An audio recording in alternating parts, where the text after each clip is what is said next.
The statutes really don't square well with what is going on here. And that is very true. And that's part of the reason we're here, because the statutes are primarily designed for the traditional grain elevator issuing tickets. And that's not what we have here. Jeremy and Jan are not doing anything illegal or wrong, but it doesn't fit real well with the traditional on-site audit. We've got multiple states, and I can't help that. They're trying to work and comply, but the practicality of it is that it just doesn't square that well. You know, this was one of the hardest dockets that have became in front of us, because I'm emotionally attached to agriculture. I love ag, I love producers, and I want to make sure that they're protected and get to sell their grain. I really admire private enterprise and the challenges that go along with private enterprise. And I know government doesn't make it any easier, especially regulators.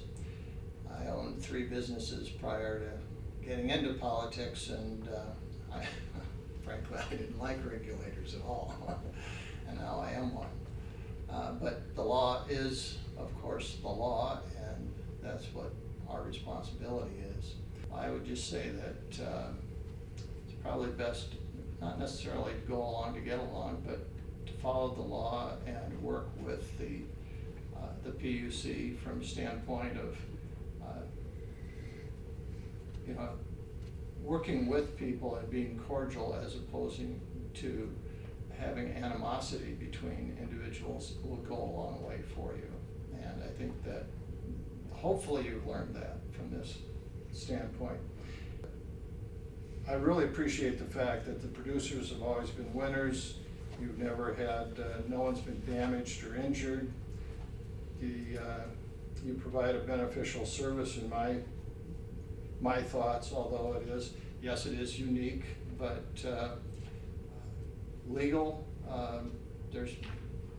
It's legal as long as you're following the laws, and Jeremy has explained that that's not what he continues to intend to do. But what I find most troubling of the whole process is that Mr. Frost stated he would continue to break the law and to benefit the producer. And there's alternatives to that, as has been explained.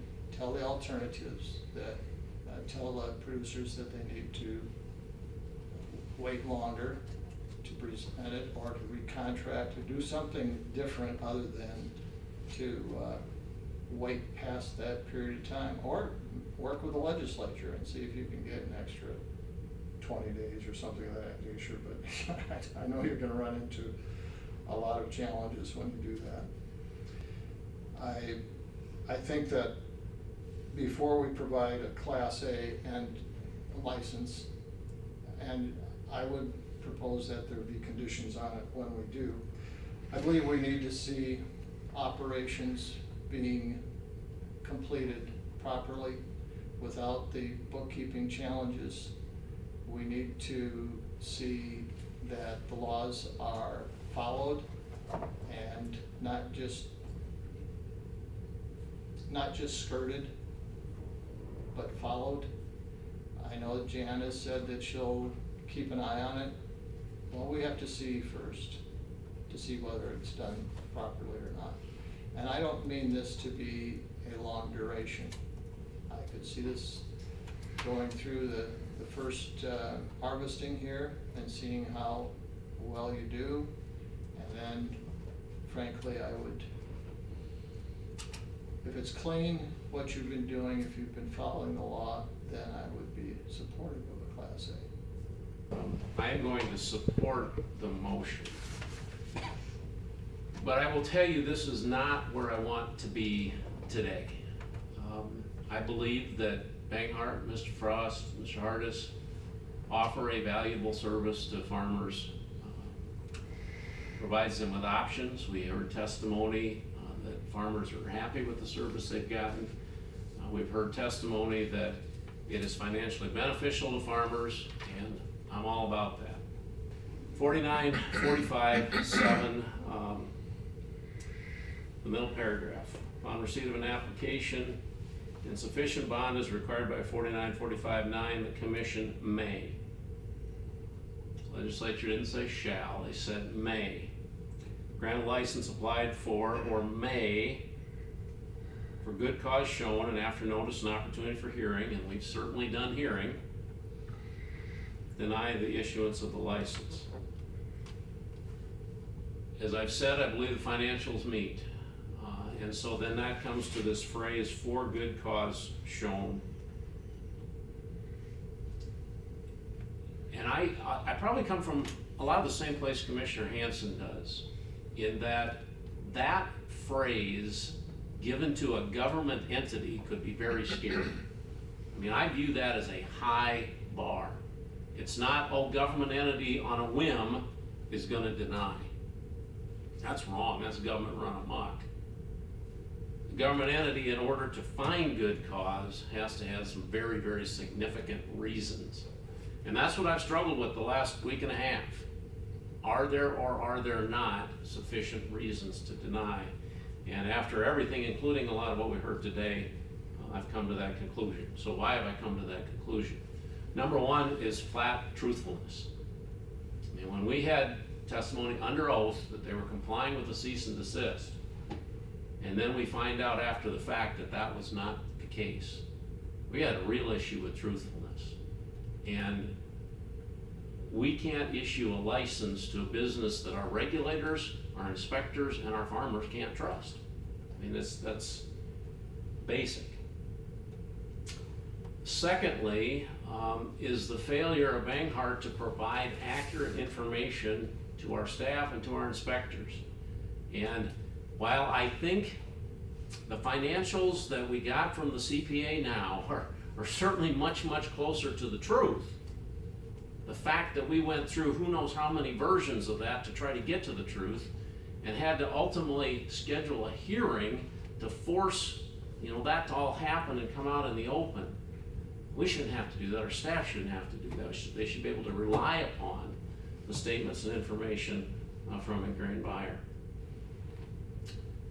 Number three, and this has been spoken to already, but the fact that we had testimony from Mr. Frost under oath that he would in fact violate the law if it benefited farmers. And I challenged him on that.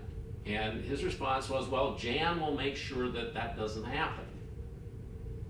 And then this morning, Mr. Conrad, in your closing, it was clear that Jan doesn't necessarily control everything that's going on. And so we've got just this disconnect going on, proven disconnect within the organization. And when dealing with something as significantly as whether or not we as an organizational culture believe in complying with the law, that's pretty significant, and I think is certainly a good cause for denial. The last thing that I want to talk about is our farmers out there with the 26 contracts, and I want to emphasize that those folks have options. I mean, as we determined during the hearing, Banghart has accumulated value in the resale of those contracts. And as the CPA testified, that can be monetized. Now, I can envision how that could happen, but I'm gonna leave that to you all. That can be monetized, and that money driven to those particular producers. Second, we had testimony from at least one producer that they had been offered an opportunity to take their grain to a Wahi grain and liquidate that contract. Now, maybe not at full value, but not at market price today either. And the grain market was pretty hard down today, and so that situation just continues to get a little bit worse, but there was testimony. And whether that option is available to other producers, we couldn't elicit that during the hearing, but I would hope it would be. I would have loved to do the waiver too. And that was hopefully my hope today. And at the end of the day, I have chosen that maybe that would not work. Because honesty and truthfulness, accuracy of records matter. And that matters to our producers. So.